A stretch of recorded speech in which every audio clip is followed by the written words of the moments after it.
راهم سخان. شوف الله يسلم. شوف كيجيو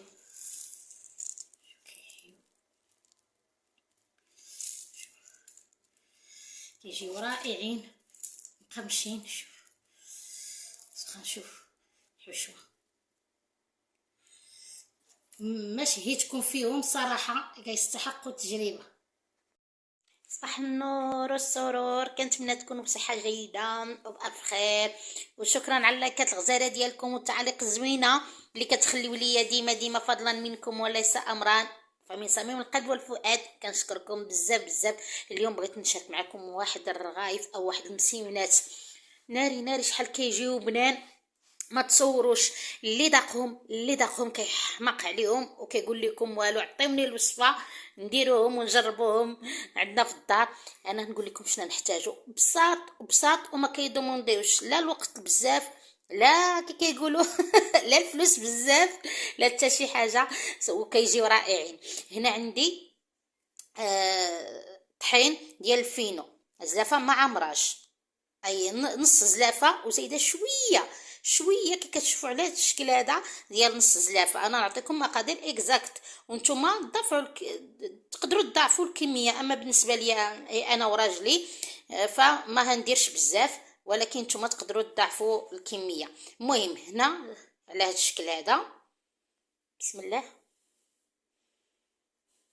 وهنغربلو طبعا. وهنايا زلافه ديال الفرص ديال الحلوى، طحين ديال الحلوى، المهم طحين يكون ديال الحلوى. هنا هي زلافه بسم الله،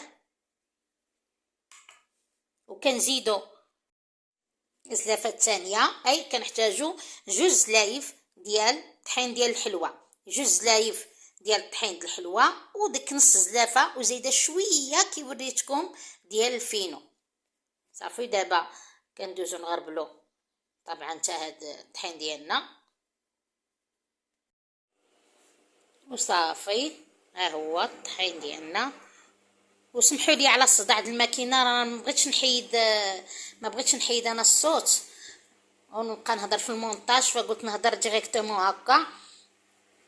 الماكينه ضروري كان عندي الصابون خصني نحيدو. كنحتاجو خميره او خماره وحده ديال الحلويات، ما كنديروش خميره ديال الخبز، ما كنديروهاش. خماره وحده كامله ديال الحلويات، وقبيصه ديال الملحه او الملح اللي طبعا كيبقى على حسب الذوق. هكا مع تجمع ليا البارح الصابون، هاد السيمانه ما صبنتش، ايوا دغيا تجمع لي الصابون انا وراجلي، والله الا دغيا تجمع، واخا هو راه القويم جات بحال هكا، القويم جات وداك الشيء اللي شويه ديال اللي كيمشي بيه الخدمه وداك الشيء راه ما كيخليش يتجمع، راه بطبيعه الحال راه دغيا كيديروا يتصبن. بسم الله مليحه طبعا على حسب الذوق. وصافي وكنجمعوا هاد العجين كامل، كنجمعوه غير بالماء دافي، ماشي الماء سخون، غير بالماء دافي. وهنا انا جمعت العجين ديالي وصراحه ما عطيتوش يدليك يلا ديتها وجبتها شويه صافي، وديتها وجمعتها ديتها شويه كي قلت لكم. وصافي انا كنخليها في السلوفان، او بغيت نقول لكم كنغطيها بالسلوفان او غطيوها بميكا او اي حاجه، مهم يا ميكا يا سلوفان عندكم ديروا عليها واحد الزويف وخليها تخمر على خاطرها، ما حدها كتخمر وهي كتدلك راسها.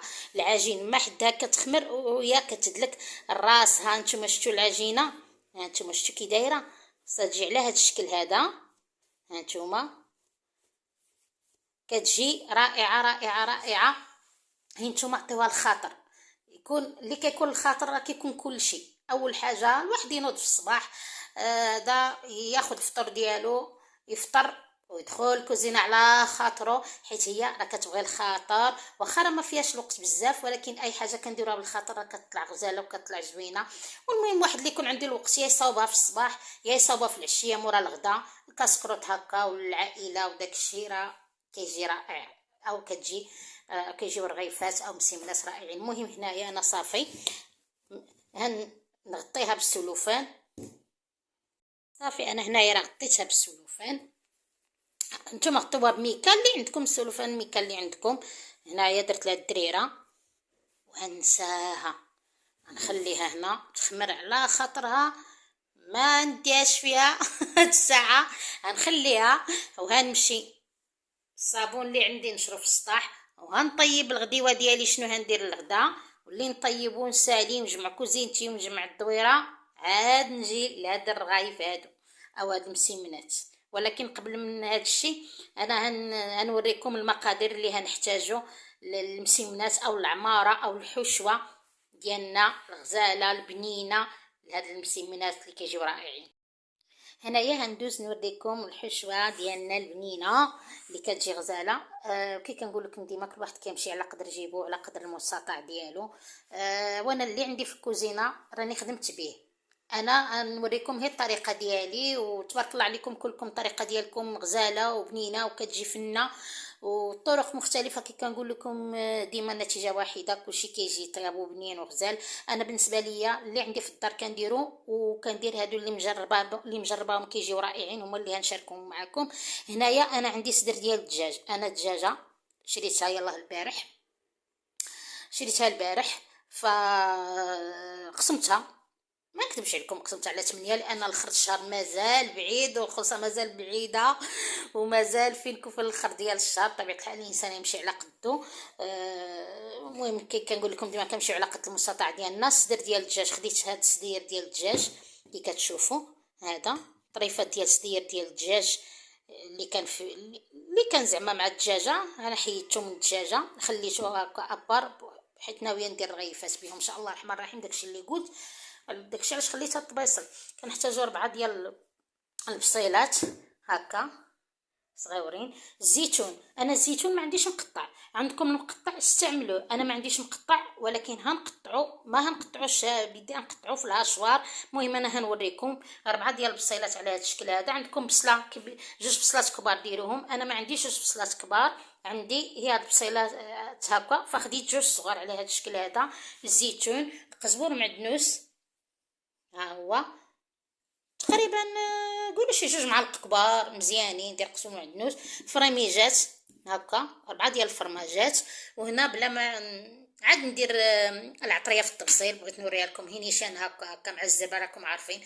المهم الملحه والتحميره والكمون، الملحه والتحميره والكمون، قزبر معدنوس، هذا الفرماج، البصله والزيتون وسميتو كي كيقولوا الصدير ديالنا ديال الدجاج. المهم هناخذ الصدر ديال الدجاج نديرو هنايا، غنطحنوه.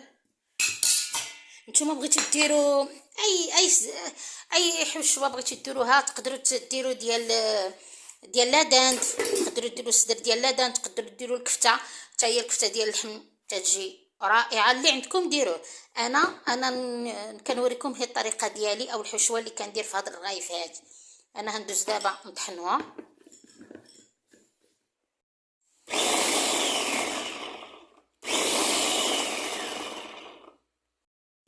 صافي هنايا راني هنا صافي كتشوفوا على هذا الشكل هذا. صافي غنحيدو باش نطحن الزيتون ديالي بلا ما نتعذب لا والو. هذه الله يجعل البركه. واللي ما عندوش هذه ماشي مشكل، يستعمل اي خلاط كهربائي عنده، او اللي ما عندوش خلاط كهربائي يقدر هي يتقطقها مزيان هكا كي كانوا كيديروا ايامات زمان. كانوا كياخذوه الموس هكا، شي موس يكون ماضي وقطعوا مزيان الصدر ديال الدجاج هكا يفرتوه هكا مزيان، راه كيجي ناضي. يديروه على شي لاطه ولا القراده ديال الخشب ديال القزبور معدنوس ويضربوا مزيان، راه كيولي بحال هكا كيجي هكا. الناس ديال زمان ما كان عندهم لا خلاط كهربائي لا والو، وكان طيابهم كيجي فن وكيجي غزال. صافي حيدتها من الطريق. دابا الزيتون بسم الله يدفي. فين درت راهي لهيه.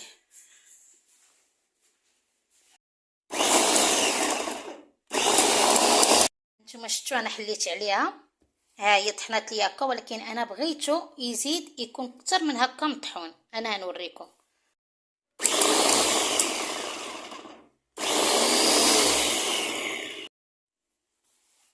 صافي شفتوا انا على هذا الشكل هذا بغيتو. صافي نزيدو حتى هو نديرو في التبصيل. هنا البصله انا درتها على هذا الشكل هذا. صافي ندوزها حتى هي تطحن.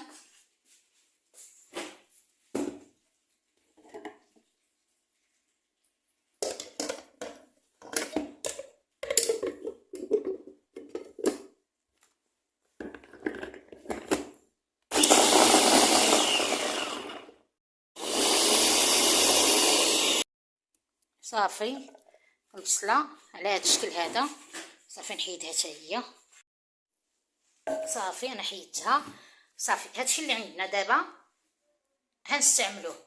وواحد الحاجه اخرى حتى هي واحد الدويمه ديال البنه او كنور او مهم اللي كتستعملوا. فاللي كنصاوبوا الخليط كامل كنقليوه كنرميو هذيك الوحيده هكا ونديوها ونجيبوها، فكتعطي واحد المذاق رائع رائع. وبنين اي واحد كيذوقها كيقول لك شنو دايره فيها راه بنينه. اي هادشي كله كيعطي مذاق رائع وبنين. وهذه كتبقى اختياريه، ولكن انا بالنسبه ليا كنقول لكم الطريقه ديالي. مهم انا هنخلي دابا هادشي كامل. الزبده اللي هنستعمل تقدروا تستعملوا اي زبده باش تورقوا كتبغيوها وكتعجبكم. انا هنستعمل الزبده ديال مارغرين ديال لده. هي اللي كنستعمل في الرايف او في المسمن ديال الفران. او بعض المرات اللي كتكون عندي الزبده الاخرى، الزبده الحلوه، اي زبده. مثلا ديك الزبده الغاليه فكنستعملها. كي قلت لكم ديما كنمشيو على قد جيبنا والمستطاع ديالنا. مهم انا دابا هنخلي هادشي هكا. ما هنستعمل ما هنجيش نخدمو دابا. هنمشي نصب الغدا. كنجري دغيا الغدي ولا يجي راجلي ويبقى بلا غدا يبقى يقول لي همتي في الرغايف وخليتيني بلا غدا. غنصب دغيا الكوكوط ونرجع للرغايف. انا كي قلت لكم خليت هذا الشيء على امانته. وهنا اللي بغى المهم اللي بغى ياخذ فكره شنو درت للغدا ابار الملاوي. طبعا الملاوي او المسمن ديالنا هنايا راه عندي جوج جنيحات وانتم تقدروا ديروا اللي عندكم صدير ديال الدجاج او اللي بغيتو ديروه. انا خديت هنا جوج جنيحات ديال الدجاج، درت فيهم بصيله قطعتها على هذا الشكل هذا كتشوفوا. مطيشه حتى هي قطعتها على هذا الشكل هذا. صافي زويته شويه تحميره، شويه ديال الابزار، شويه ديال سكينجبير وضويمه ديال الزعفران او الزعفران. صافي كنشحر كلشي. هنزيد عليه الميه وهنسد. حيت شنو هندير عليها؟ هندير عليها هاد الملوخيه عندي هادي ديال الزلاق. ما عنديش ديال الكيلو، راه عندي مازال عندي واحد شويه، ولكن راه عندي في الفريغو ما بغيتش نجبدو دابا خليته حتى من بعد ان شاء الله الرحمن الرحيم. وهادو عندي ديال الزلاق ها هما. الملوخيه راكم عارفينها راه موجوده تبارك الله دابا في السوق. هذه هي اللي هندير معها جوج بطيطات. صافي هادشي اللي هندير فيت في. صافي دابا اول حاجه البصيله كوكوط راني رديتها لهنا باش ما ديرونجينيش. بسم الله.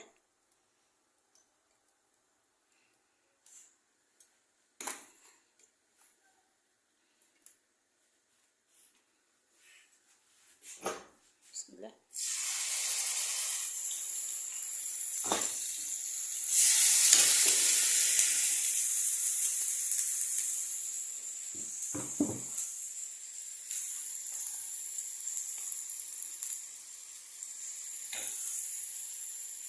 ارميو العطريه. الوغ فين هي المعلقه؟ فين درتها مليحه اللي كتبقى طبعا حسب الذوق. وانا ما كنملحش، كندير اتونسيون بسم الله. ما كنبغيش الملحه بزاف، وكذلك راجلي ما كيبغيش الملحه بزاف، فكنحاول ما نديرش الملحه بزاف. وانتم طبعا حسب الذوق والاختيار ديالكم. كمون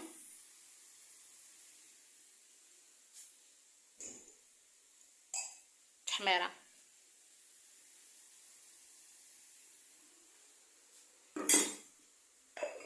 هادشي.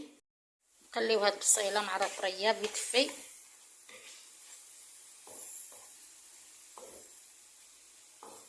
تشم هكا العافيه، حيت حنا غنبغيو البصله تحافظ على ديك النكهه ديالها، ماشي طيب لنا بزاف وداك الشيء تحيد، لاننا محتاجين لها مع داك السدرير ديال الدجاج او الكفته اللي عندنا واي حاجه عندنا تعطينا داك المذاق.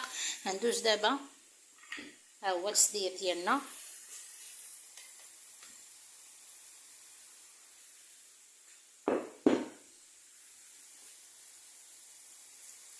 حرك باش يدخل ليا مع ديك البصله.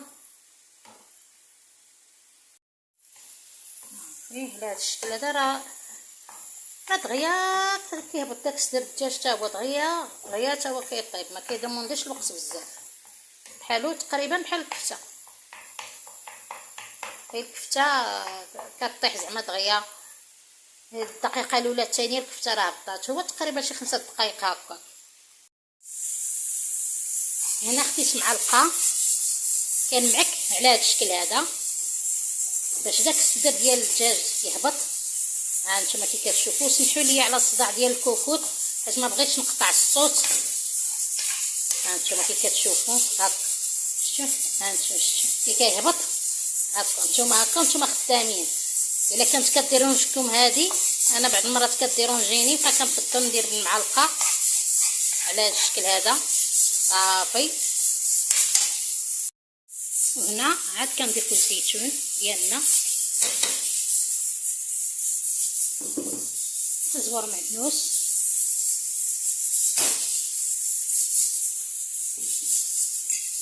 والدويمه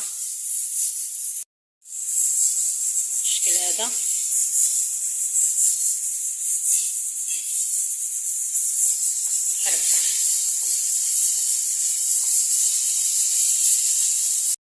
هنا راني حبست الصفاره باش نهضر حيت راه كدير صراحه الصداع بزاف. صافي هنا واحد التحريكه داك المكونات كلهم اللي شفتو وطفيت صافي. بالنسبه اللي كيقول اللي بغى يدير فلفله او فلافل الوان، انا صراحه ما كنفضلش في هذه الحشوه هذه، في هذه الطريقه هذه اللي كندير انا ما كنفضلش هذا اللي انا كنا درناها من الاول. فهذيك ديال فلافل الالوان او فلفله او ديال الخضر راه بوحدها، فهذه عاوتاني هادو مسمنات بوحدهم. هنا غنخليها تبرد على خاطرها. وكي شفتوا ديك الزيت اللي درنا في الاول، لا تمشيو تقولوا راه درت زيت بزاف ولا لا، ما تخلعكمش، راكم شفتوها نتوما ما كاين لا زيت لا والو. اللي لحنا عليها داك الصدر ديال الدجاج راه شرب ديك المريقه ديال الدجاج مع العطريه، فما بقات لا زيت لا حتى شي حاجه، ما كيجيو لا ميتين لا والو، كيجيو رائعين. صافي هنا نخليها انا تبرد صافي وندوز. خلي هذا ماشي دابا، هذا من بعد حتى تبرد لنا الحشوه ديالنا مزيان، حيدوا هاد المعانات اللي راهم الكوزينه كتخلع والله الكوزينه الا طليتو عليها كتخلع مع الغدا مع التخربيق مع الصابون. المهم هنايا شفتوا العجينه ديالي ما حتى كتزاد، ما حتى كتطول في الوقت وهي كتبقى تقريبا بحال راه كاين شي حد اللي راه خدام معاك كيدلك، انت خدام في الكوزينه هو خدام كيدلك فيها. هانتوما شفتوا يا سلام، شوف شوف شوف شوف. دابا انا غناخذ العجينه ديالي وغنكورها كويرات صغيورين، نتوما ديروا على حسب اي شنو مشات لي الهضره اي حسب التقدة اللي بغيتو، اي حسب التقدة، واش بغيتوهم كبار بغيتوهم صغار بغيتوهم متوسطين. انا غنشارك معكم في فقط الطريقه ديالي كي بغيتوهم يكونوا. دابا غنحيدهم غنكورهم كويرات هكا وغنعاود نغطيهم بالسلوفان والزويف ونخليهم يرتاحوا. صافي انا هنا كورت على هذا الشكل هذا العجينه ديالي، درت ليا 15 حبه. نتوما تقدروا ديروهم متساويين، تقدروا ديروهم صغار وكبار، انا درتهم هكا. تقدروا كاين اللي فيهم كبار كاين اللي فيهم صغار، المهم انا ما عندي غرض، انا كنصاوبهم مسمنات للدار ماشي مثلا شي حد اخر، كيما جاو سواء كبار او صغار المهم راه كيجيو مزيانين. المهم غنغطيهم غنخليهم واحد شويه وغنرجع ليهم. وباش تعرفوا ناجحه ناجحه ناجحه العجين، شوف شفتوا التبويقه ديال العجينه، عرفوها ناجحه مليون في المية. ونا سمحوا لي لانني انا قرطه بورطابل بيد وكنوريكم بيد، فما لقيتش كيفاش ندير. راكم عارفين عندي هذيك ديما كنقول لكم، وراني خصني نقلب عليها ونجبد هذيك اللي كيحطوا عليها البورطابل. وصراحه حتى هذيك راه ما كنعرفش نخدم فيها 100%. المهم ديباني وصافي. هنا كي قلت لكم السر في الزبيده، ضروري الزبيده. اللي كيقول لك لا ما يمكن ليناش الزبده ولا هذا، لا ضروري من الزبيده. الزبيده ديال الدمارغارين او الزبيده اللي عندكم حلوه ديال الماكله، حتى هي كتجي غزاله وبنينه، واخا هي راه شويه غاليه، ولكن اللي عندكم في الدار كتستعملوه طيب او كطيبوا به، فاستعملوه للرغيفات. فالزبيده ضروريه، هي اللي كتعطي ديك التقرميشه. زدت انا زبيده هنا كي شفتوا، طويت على هذا الشكل هذا. يسمحوا لي كي قلت لكم راني مع البورطابل قابطه في يد هذا هانتوما، وكندور لهذا الشكل هذا. وما تخافوش منها، واخا تجي مرخوفه راه كتجي مقرمشه وكتجي هشيشه، وداكشي اللي بغينا حنايا. بغيناها جينا هشيشه وتجينا مقرمشه، فما عندناش المشكل. تجي خفيفه بالعكس، راه كتجي مزيانه. نحيد هادو من هنا بلاتي، نقلب على شي صينيه صغيره. وكي قلت لكم هاد الحشوه هادي راه كتجي بنينه بنينه صراحه، واحد البنه فيها. مهم جربوا وردوا عليا. هادشي اللي نقول لكم. جربوا هاد الطريقه هادي وجربوا بهاد الحشوه هادي، وصراحه اللي اعتمدها راه كيبقى ديما يديرها. وساعه ساعه كنبدلو هكا، نديرو الخضار، نديرو الفرماج، ساعه ساعه كنديروهم بشويه ديال الفرماج حتى هما كيجيو فنين. والمهم على حسب، كي كنقول لكم ديما على حسب جيبنا وعلى حسب الاستطاعه ديالنا. نشوف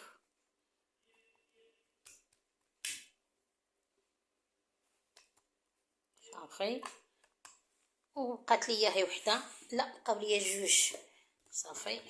وهنكمل هذا ونخليهم يرتاحوا واحد 5 دقائق صافي، ونعمرهم صافي. هنايا راه الفرماج كي شفتوا اللي كان عندي، انا حيدت له الغشا ديالو صافي. وهنجمعو هكا او هندوبو هكا في المقيله.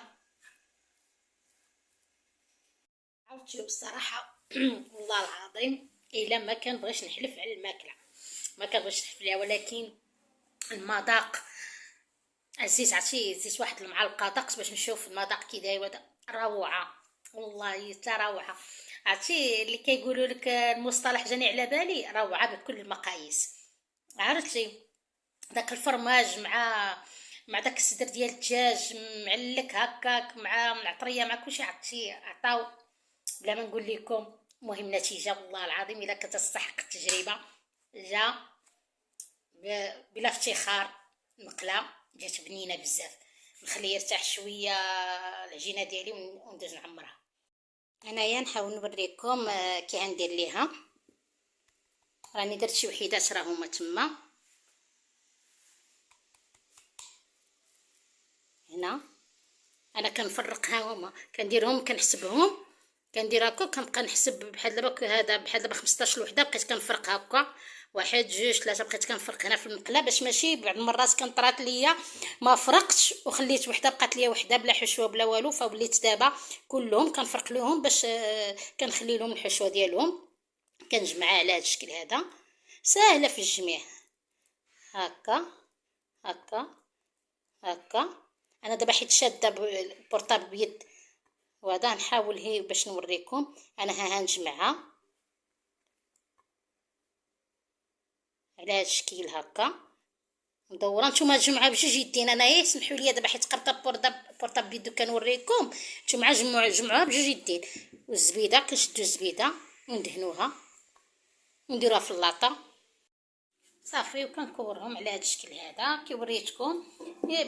احسن ما لقيتش كيفاش مع البورطابل كي قلت لكم شاده بيد، وهذا حاولت نوريكم. مهم كتكور هكا بلا ما ديروا لها شي طبيصل ولا ديروا لها شي زليفه بلا شي حاجه، راه كتكور دغيا بيدكم جوج طق طق طق دغيا كتكور كتجي. ما تخافوش منها، واخا تجي مرخوفه العجينه، راه مزيانه مرخوفه، راه كتجي واعره، كتجي هشيشه. المهم انا غنغطيها ونخليها تزيد تخمر مزيان غير شويه على حسب الجهد او الطلوعيه اللي بغيتها انا طلع ليا، ومن بعد عاد ندهنها وندخلها الفران.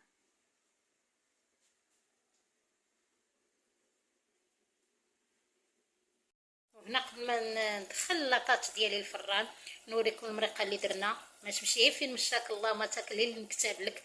ديك الملوخيه لقيتها ما زويناش، قاصحه، فرميتها ودرت الملوخيه مع ديك البطيطه، وعلى هذا الشكل هذا كانت المريقه. ايوا صافي ان شاء الله الرحمن الرحيم تغداو بها، وشويه ندخل لاطاط الفران ونشوف الرغيف ديالنا كي او المسيمنات كي جاو.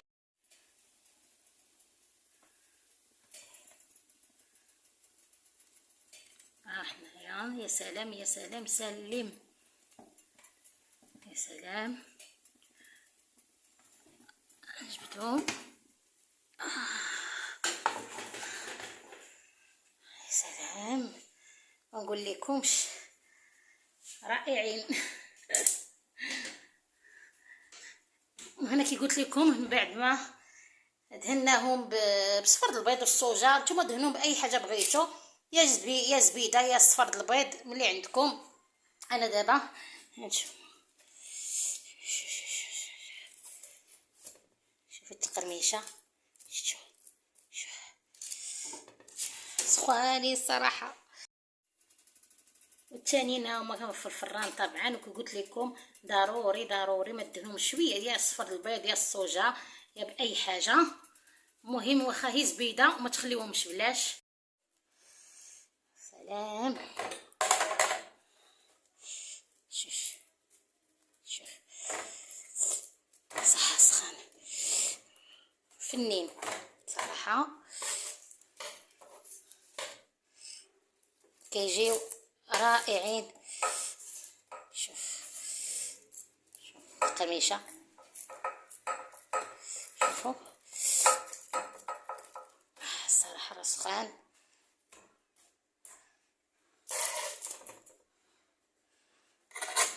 يا سلام هانتوما شوف شتي شحال كيجيو يا سلام، ما نقول لكمش صراحه فنين.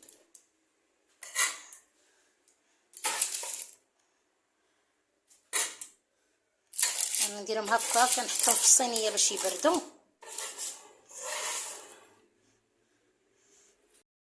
انا نحاول نحل معكم حيده وصراحه راهم سخان. شوف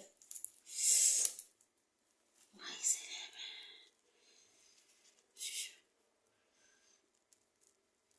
كيجيو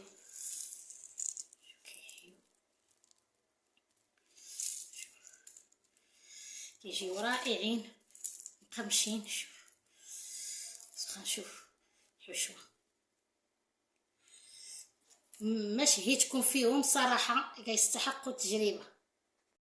ايوا دابا خصنا هاي شي بردات ديالها يكون هو هذاك، يكون مشغل يديكم. ايوا الملويات ديالنا او المسمن ديالنا المعمر اللي عمرناه بالحشوه اللي شفتو كان على هذا الشكل هذا، كيجي رائع وهشيش وبنين ومقرمش. سمعوا ما تشبعوش منه صراحه راه سخون ما كتبش عليكم. ما نتمنى الفيديو ديالي ممكن عجبكم، نتمنى هاد الطريقه هذه تكون عجباتكم، او هاد الوصفه هذه ديال المسمن تكون نالت الاعجاب ديالكم. جربوها وردوا عليا كي جاتكم. ما تنساونيش من اللايكات الغزاله ديالكم والتعاليق الزوينه اللي كتخليو ليا فضلا وليس امرا، واللي دخل قناتي المتواضعه اطباق ماما هدى وشرفني بالحضور ديالو ولو دقائق معدوده، فهذا صراحه كيعني لي الكثير فمن صميم القلب والفؤاد شكرا بزاف. وكي كنقول لكم ديما ما تنساونيش من اللايكات الغزاله ديالكم والتعاليق الزوينه اللي كتبقى فضلا وليس امرا. نشوفكم ان شاء الله في الفيديو القادم، الى اللقاء.